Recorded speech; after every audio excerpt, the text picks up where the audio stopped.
Assalamualaikum warahmatullahi wabarakatuh. Alhamdulillahirabbil alamin wassalatu wassalamu ala asrofil anbiya'i wal mursalin wa ala alihi wa sahbihi ajmain amma ba'du. Pada kesempatan kali ini saya Yusuf Setiawan dengan NIM B111200178 akan mempresentasikan makalah yang telah saya buat yang berjudul Peradaban Islam pada Masa Ali bin Abi Thalib. Nah, di sini yang pertama adalah kata pengantar dari saya, yaitu puji syukur kehadirat Allah Subhanahu wa Ta'ala yang telah memberikan kesehatan jasmani dan rohani sehingga kita masih tetap bisa menikmati indahnya alam ciptaannya. Sholawat dan salam semoga senantiasa tercurahkan kepada junjungan kita, teladan kita Nabi Muhammad SAW yang telah menunjukkan kepada kita jalan yang lurus berupa ajaran agama yang sempurna dan menjadi rahmat bagi seluruh alam dunia ini. Penulis sangat bersyukur karena telah menyelesaikan makalah yang menjadi tugas pendidikan agama dengan judul Peradaban Islam pada Masa Ali bin Abi Thalib. Di samping itu, penulis mengucapkan banyak terima kasih kepada semua pihak yang telah membantu hingga terselesaikannya makalah ini dengan memberikan berbagai sumber-sumber untuk pembuatan makalah ini tentunya. Akhir kata, penulis memahami jika makalah ini tentu jauh dari kesempurnaan, maka kritik dan saran sangat saya butuhkan untuk memperbaiki karya-karya kami di waktu-waktu mendatang. Semoga makalah ini bermanfaat bagi kita semua. Wassalamualaikum warahmatullahi wabarakatuh. Bab 1. Pendahuluan. Latar belakang perkembangan Islam pada zaman Nabi Muhammad SAW dan para sahabat merupakan agama Islam pada zaman keemasan. Kenapa hal itu bisa terlihat? Bagaimana kemurnian Islam itu sendiri dengan adanya pelaku dan faktor utamanya, yaitu Rasulullah SAW. Kemudian pada zaman selanjutnya, yaitu zaman para sahabat Nabi, terkhusus pada zaman Khalifah 4 atau yang lebih terkenal Khulafaur Rasyidin, Islam berkembang dengan pesat, di mana hampir 2/3 bumi yang kita huni ini hampir dipegang dan dikendalikan oleh Islam. Tentunya tidak lepas dari para pejuang yang sangat gigih dalam mempertahankan dan juga dalam menyebarkan Islam sebagai agama tauhid yang diridhoi Allah Subhanahu wa Ta'ala. Perkembangan Islam pada zaman inilah merupakan titik tolak perubahan peradaban ke arah yang lebih maju. Maka tidak heran para sejarawan mencatat bahwa Islam pada zaman Nabi Muhammad dan Khulafaur Rasyidin merupakan Islam yang luar biasa. Pengaruhnya sangat besar di dunia pada saat itu. Namun yang terkadang menjadi pertanyaan adalah kenapa pada zaman sekarang ini seolah kita melupakannya. Sekaitan dengan itu, perlu kiranya kita melihat kembali dan mengkaji kembali bagaimana sejarah Islam yang sebenarnya. Pertama kali yang dirasakan kaum muslimin ketika mengkaji sejarah tentang Ali bin Abi Thalib adalah kerumitan-kerumitan yang menjadi tanda tanya besar bagi kaum pada waktu itu. Terjadi berbagai konflik atau tepatnya fitnah di kalangan para sahabat, seperti perang Jamal terjadi antara golongan Ali dan Aisyah, dan perang Siffin terjadi antara golongan Ali dan Muawiyah. Generasi sahabat yang disebut di dalam Al-Quran sebagai khairu ummah mengalami peristiwa yang benar-benar tidak terduga, bahkan oleh para sahabat di masa itu pun sekalipun.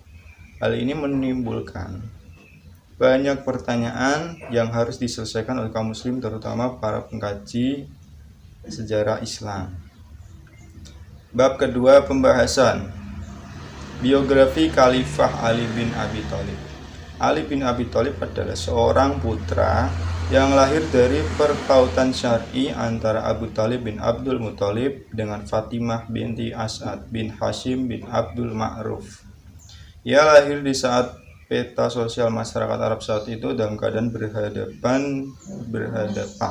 Di satu sisi terdapat barisan Rasulullah yang dengan misinya terus melakukan internalisasi kesadaran religius bagi masyarakat pada waktu itu, yang notabene dominan menyembah berhala.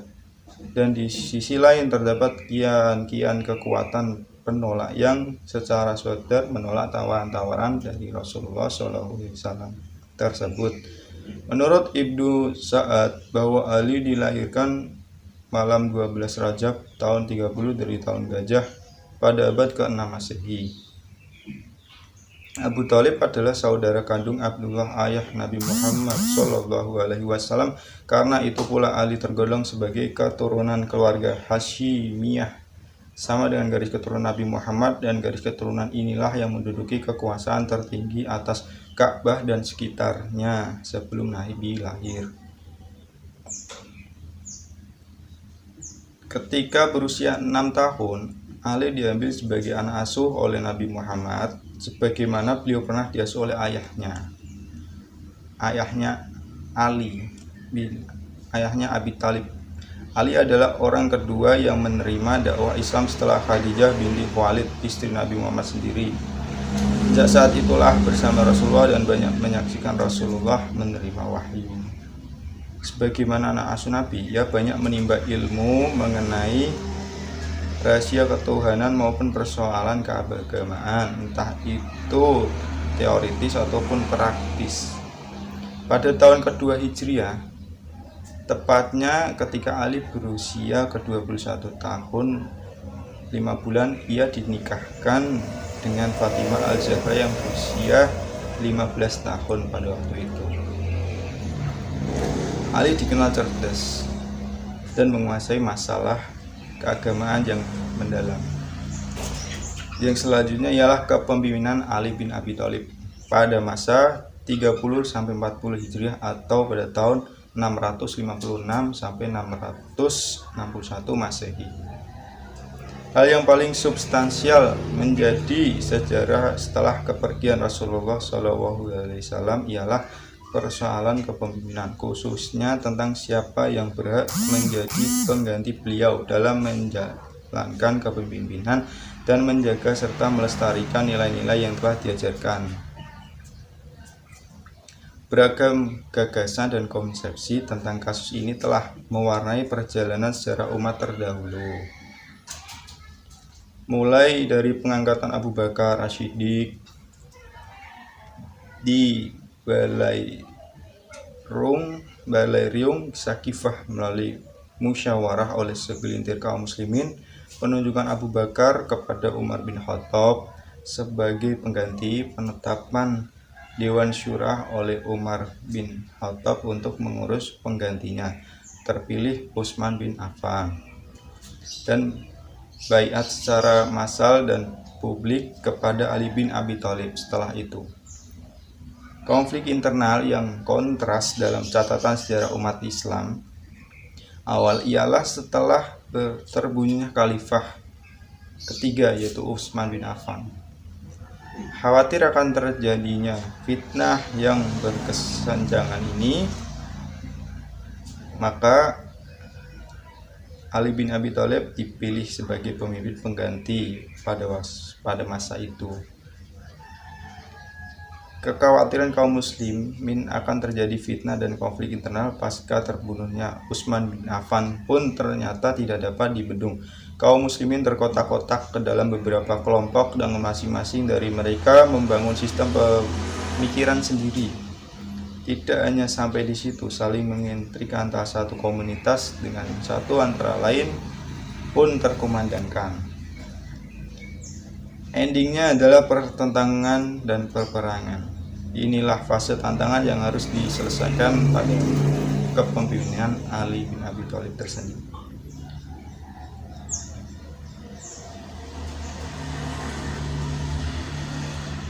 pada saat masa Ali bin Abi Thalib terjadi pergolakan politik antara lain yang disebabkan oleh Khawarij,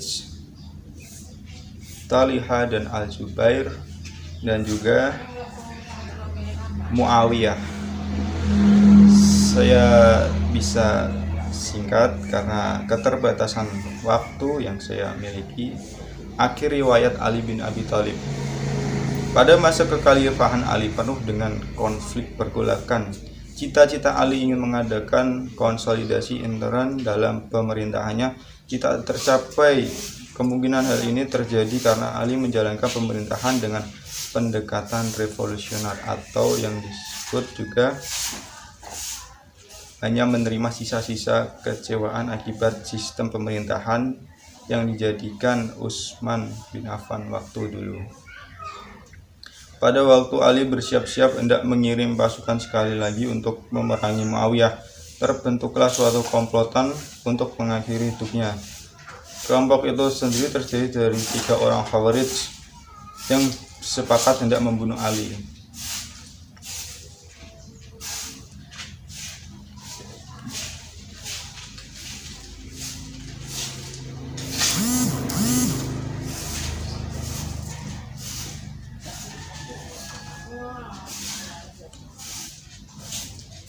Diceritakan dalam sebuah riwayat bahwa Ibnu Muljam adalah satu dari 3 orang yang bersumpah di depan Ka'bah bahwa pada hari yang sama mereka akan membersihkan komunitas Islam dari 3 tokoh pengacau, Ali, Muawiyah, dan Amr ibnu Ash. Mereka akan dibunuh.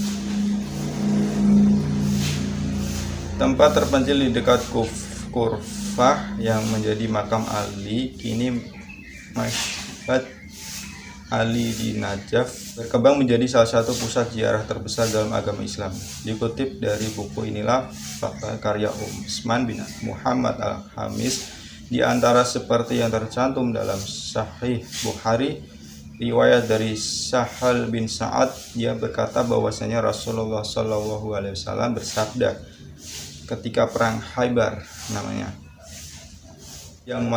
yang berarti sungguh aku akan menyerahkan panji pasukan ini kepada seseorang yang mencintai Allah Subhanahu wa taala dan Rasulnya, dan dicintai Allah Subhanahu wa taala dan Rasulnya. Allah Subhanahu wa taala akan membuka kedua tangannya untuk dia. Maka tertunjuklah Ali bin Abi Thalib dalam kesempatan tersebut. Bab 3 penutup. Kesimpulan dari ini ialah kekhalifahan Ali bin Abi Thalib adalah kekhalifahan yang bermaksud mengejawantahkan pesan-pesan Rasulullah yang dia peroleh selama bersama. Konfrontasi dari berbagai pihak, Khawarij, Talha, dan Muawiyah adalah bukti sejarah Islam yang memilukan karena lebih banyak tergerakkan oleh motif-motif material ketimbang kemanusiaan dan agama.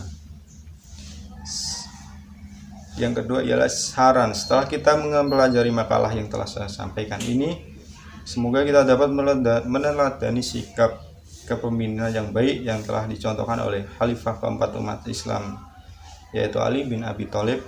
Beliau adalah salah satu contoh pemimpin yang tegas dan bijaksana dan berhukum pada Al-Quran dan Sunnah.